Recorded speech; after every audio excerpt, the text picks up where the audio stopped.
자, 오늘 야당에서는요, 곧바로 긴급기자회견을 열어서 이렇게 비판했습니다. 거짓말쟁이 대법원장은 사법부 수장으로서 권위와 자격을 완전히 상실했습니다. 문재인 정부 들어 무법부 장관에 이어 법원장까지 법과 정의의 최후 보로인 사법기관이 무법천지로 변질해버린 현실이 정말 결단스럽습니다. 정권과 결탁한 대법원장의 탄핵 거래가 아니냐며 진상을 밝히라고 말합니다. 대법원장이 스스로 고치를 결단하지 않을 경우 국민들이 용납하지 않을 것임을 강력하게 경고하는 바입니다. 김태현 변호사님, 네. 이 야당에서는 지금 대법원장을 형사고발을 검토하고 있다라고 하는데 지금 이 사건이 형사고발까지 실제 법적으로 가능은 한 겁니까?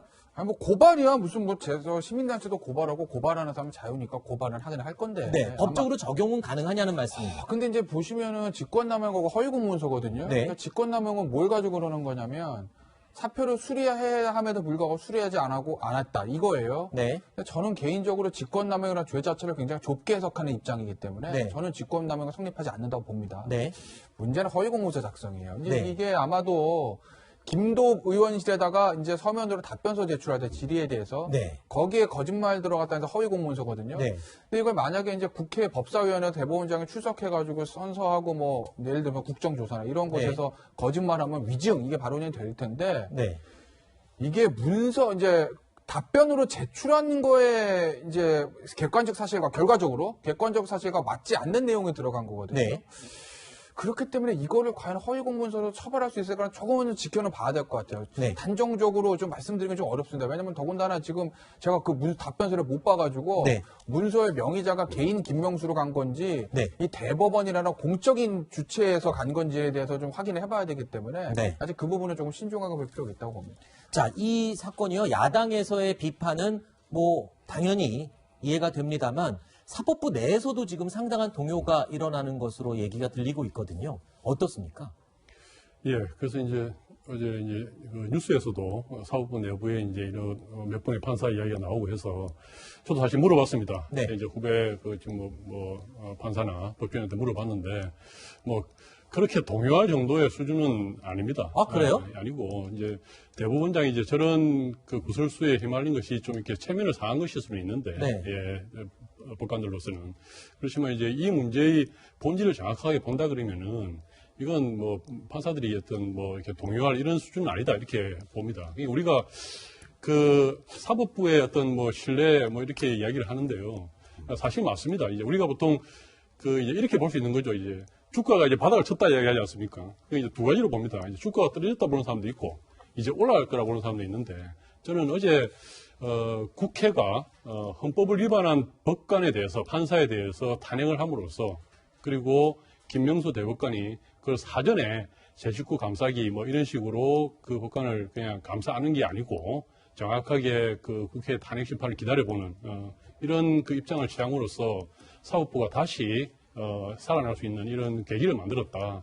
그런 점에서는 그 본질을 정확하게 본다 그러면은 이 문제는 아주 이제 다시 올라갈 수 있는 사법부가 신뢰를 회복할 수 있는 이런 계기다. 이렇게 생각하고 있습니다. 오히려 이번 사건을 바탕으로 사법부의 신뢰가 올라갈 수 있는, 그러니까 이걸로 그렇죠. 땅에 떨어졌기 때문에 오히려 더 올라갈 수 있는 계기가 된다. 그렇죠. 이런 이제 그 말씀이시군요. 핵심은 이제 알겠습니다. 법관 탄핵이고, 법관 네. 탄핵에서 대법원장이 제 식구 감싸기 이런 네. 것이 아니고 정확하게 국민의 뜻, 네. 탄핵 뭐 이런 것을 기다려보자라는 입장이었기 때문에 네. 그것은 뭐 타당했다 생각합니다. 뭐 박성현 부대변인님은 이제 여당 입장에서 법원 사법부 내부의 분위기를 아마 파악하신 것 같고, 또 언론이나 다른 데서 보도되는 내용들을 보면 제3자 입장에서 볼 때는 아니다. 굉장히 좀 안 좋은 분위기가 많다라고 또 얘기가 나와요. 그럼 그쪽 얘기는 어떤지를 들어봐야 될 것 같습니다. 일단 지금 판사 탄핵, 그러니까 임성근 고법부장의 탄핵에 관련된 얘기가 아니고요. 이거는 일단은 김명수 대법원장의 거짓말과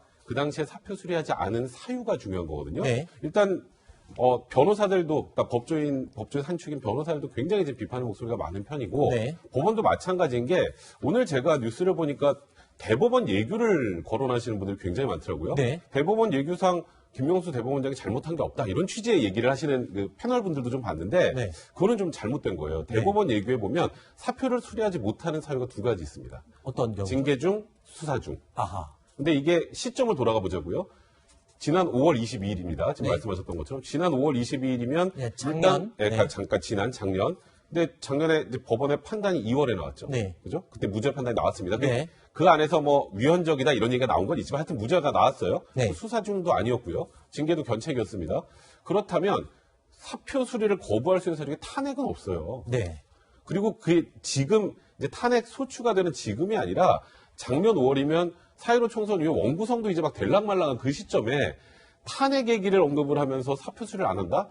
이거는 오히려 대법원장이 너무 정치적으로 이 사안을 바라보고 있다는 것 때문에 법원 내부 동요가 제가 알기로는 꽤 심한 것으로 알고 있습니다. 네. 지금 뭐 시기를 언급하셨습니다. 그러니까 이 사표 수리와 탄핵을 이유로 거절했던 그 시기, 지난해 5월 22일, 네. 그 시기 즈음에서 김명수 대법원장 행보에 어떤 일이 있었는지를 보여주는 사진 한 장이 있어서 저희가 보여드리겠습니다. 김태현 변호사님, 네. 이게 어떤 영상이죠? 그 아마 저 영상이 바로 직전에 한 사표 제출 하루 전이. 하루 전날. 그러니까 사표 제출 하루 전날이라기보다 정확하게 말하면 면담 전날이죠. 네. 네, 사표는 아마 그 이전에 저는 제출한 걸 알고 있는데 어찌됐건 그 면담 전날 네. 있었던 청와대 만찬입니다. 오부요인 이제 부부동반 만찬이에요. 그래서 이제 일부 언론 보도를 보면 저 만찬이 있고 나서 면담 잡혔을 때 정치적 상황 운운하면서 탄핵 얘기하면서 사표를 수리하지 않았기 때문에 네. 저 만찬에서 예를 들어서 뭐 여러 가지 청와대의 어떤 흐름들 같은 거 이거를 파악하고서는 청와대의 뜻을 받아서 그런 식의 얘기를 한 거 아니냐라는 이제 추측이 있긴 하는데 저는 그건 좀 약간 과도한 추측이라고 봅니다. 네. 뭐 예를 들어서 저 만찬 가가지고 무슨 대통령이나 또는 실장이 뭐 식사하고 있는 원장 따로 불러가지고 임성근 저 사표 수리하지 마쇼 탄핵해야 되니까 뭐 이렇게까지 얘기했을 가능성이 좀 높지 않다고 보거든요. 추측이니까. 네. 그 만약이에요. 만약에 여권이나 청와대에서 대법원, 이건 가정입니다. 대법원장에게, 자, 우리가 곧 이제 어떤 형태로든 판사 탄핵을 이거 상징적으로 추진해야 되는 거니까 사직서 받으면 안 됩니다라는 의사를 전달하려고 했다면 저런 공식적인 만찬 아니고도 전달할 방법은 너무나 많기 때문에 네. 전날 대통령과의 부부동과 만찬이 있었으니까 그래야만 그 다음날 예를 들어서 뭐 탄핵 얘기하면서 사표 수리하지 않은 거를 인과관계를 연결시키는 건 그건 네. 저는 조금 그 부분은 좀 과도하다고 봅니다. 그 당시에 즈음에서 있었던 일 한 가지를 더 언급을 하자면 그 당시에 이 판사 출신으로 국회의원이 된 두 인물이 있습니다. 이탄희 의원, 이수진 의원인데 이 두 의원이요. 김명수 대법원장과도 같은 학회 소속으로 사이가 꽤 가까운 것으로 알려져 있습니다. 그런데 4월 총선에 당선된 직후 아까 백성무 변호사가 말씀하셨듯이 아직 원구성도 되기 전이었는데 이 탄핵과 관련된 언급을 하거나 공론화에 대한 의견이 오간 것으로 지금 알려지고 있거든요. 그렇다면 글쎄요. 아까 말씀하셨잖아요. 당선은 됐습니다. 총선에 당선은 된 의원이긴 하지만 아직 원이 구성도 안 됐는데 국회에서 논의돼야 될 탄핵안이 벌써 논의된다? 이게 가능한 건가요? 박성현 부대변님? 사실 그 사법농단 판사들에 대한 어떤 탄핵 문제는 네. 이번 원 말고요. 네. 이 20대 국회에서 이미 논의가 됐었습니다. 네. 예, 근데 이게 추진이 안 됐었죠. 네. 그리고 이탄희 판사와 이수진 판사는 두 분 다 어쨌든 명분은 본인들이 사법농단의 희생 네. 또는 사법농단에 저항한 판사로서 국회에 들어온 겁니다. 예, 당연히 이제 국회에 출마하면서부터도 사법개혁을 하겠다. 그리고 사법농단 판사들에 대한 탄핵을 해야 된다. 이런 주장을 주기차게 해오던 판사들이라서 네. 그 이후에 원구성이 되기 전이냐 후냐 이런 문제는 별 중요한 문제가 아닌 것 같습니다. 중요한 문제가 아닌가요? 왜냐하면 그 안을 국회에서 안으로 올려야 될 의원들이잖아요. 이미 20대 국회 판사들이 다른 의원들이잖아요. 있었고, 예. 알겠습니다. 그리고 이분들이 네. 국회의원에 출마할 때 네. 그 계기나 네. 그 과정을 보면은 네. 그 사법농단의 피해 또는 저항하는 판사로서 이렇게 네. 출마를 했던 겁니다. 예.